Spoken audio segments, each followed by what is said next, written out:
हमें दुख प्रदान करने वाली बनती है।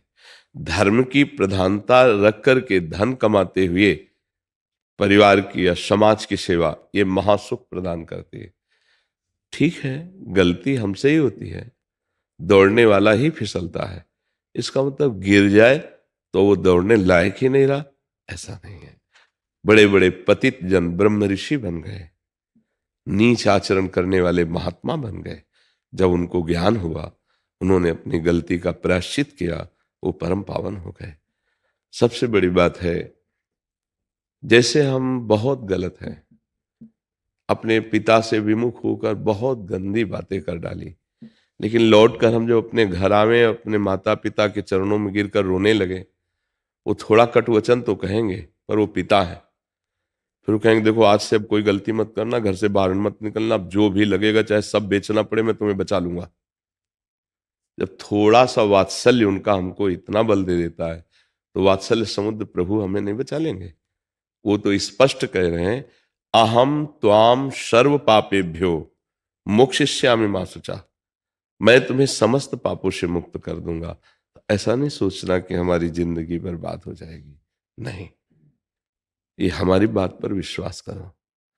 जब हम कह रहे हैं तो इस बात पर विश्वास करो। भगवान ने कहा है, अपि चेत सुदुराचारो भजते माम अनन्य भाग साधुरेव समन्तव्य सम्यक व्यवसिता, ऐसा घोर दुराचारी रहा है।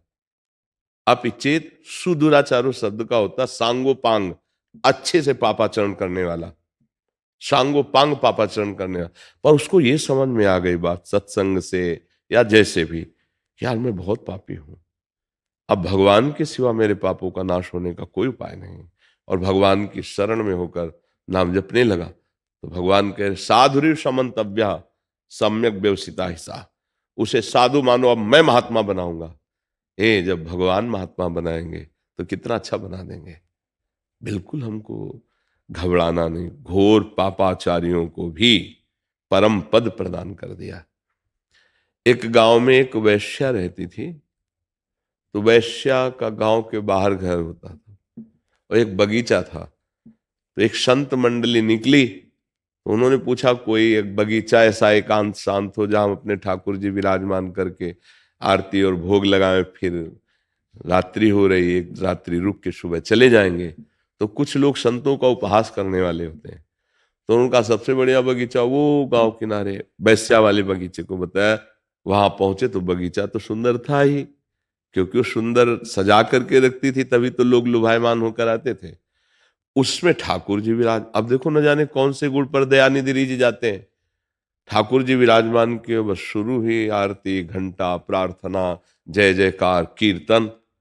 वैश्या अपने दुखंडे पर चढ़ करके देखा कि अरे मेरी इस वाटिका पे संत भगवान, तो संत दरस जी में पातक टरे, दर्शन मात्र से पाप नष्ट होते हैं संतों के।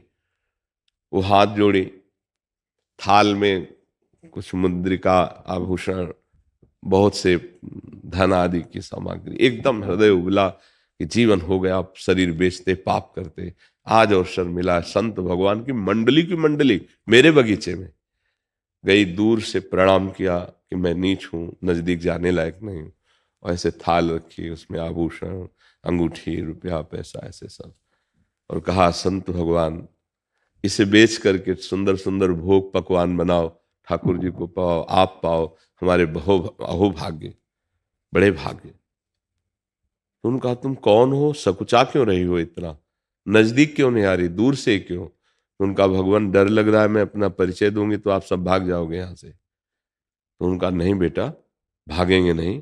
पहली बार किसी ने बेटा कहा, जो उनमें बुजुर्ग संत थे, उनका नहीं बेटा, ऐसा नहीं। तो अश्रु आ गए उसके, कोई बेटा बोला ना, अब संसारी लोग तो संसारी भाव से ही। तो उनका महाराज मैं एक वैश्या हूं, जीवन भर शरीर बेचकर सब रुपया पैसा ये सब एकत्रित किया है, पता नहीं कौन से भाग्य ऐसा क्या कि आप संत हमारे बगीचे में, ये बगीचा हमारा ही है। तो उनका हम लोग तो नहीं खा सकते तुम्हारा धन, हम लोग तो नहीं खा सकते, पर हम उपाय बताते हैं, तुम्हारा परम मंगल हो जाएगा।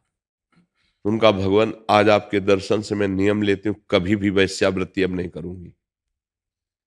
उनका ये जो धन लाई हो इसको बेच करके एक स्वर्ण का मुकुट बनाओ रंगनाथ जी के लिए, और हम ठाकुर जी से प्रार्थना करेंगे और तुम अपने हाथ से रंगनाथ जी को मुकुट पहनाओ, बस इसी से तुम्हारा परम कल्याण हो जाएगा।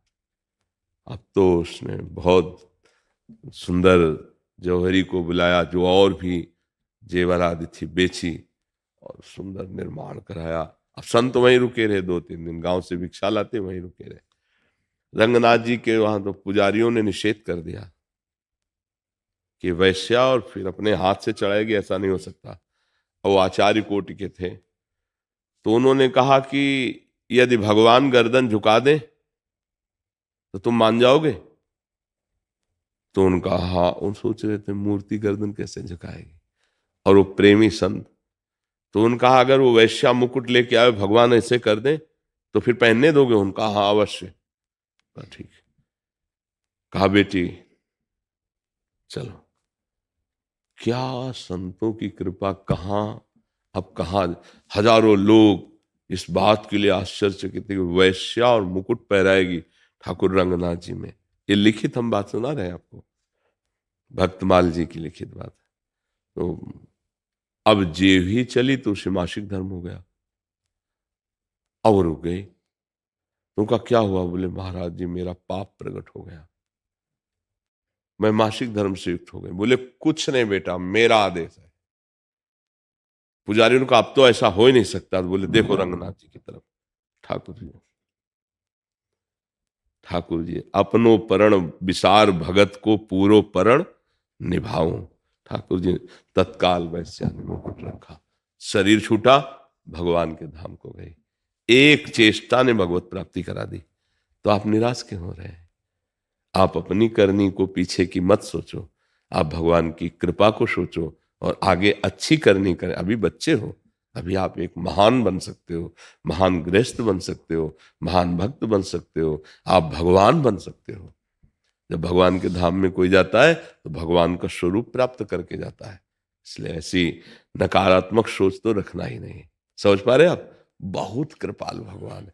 अच्छा बताओ, इससे एक लोहा जंगहा, जंग लगी हुई, मार्ग में पड़ा है, सबके पैरों की ठोकर लग रही, और पारसमणि छुआ दी जाए तो सोना बन के देवताओं का मुकुट बने जाएगा, कंकण कुंडल बन जाएगा।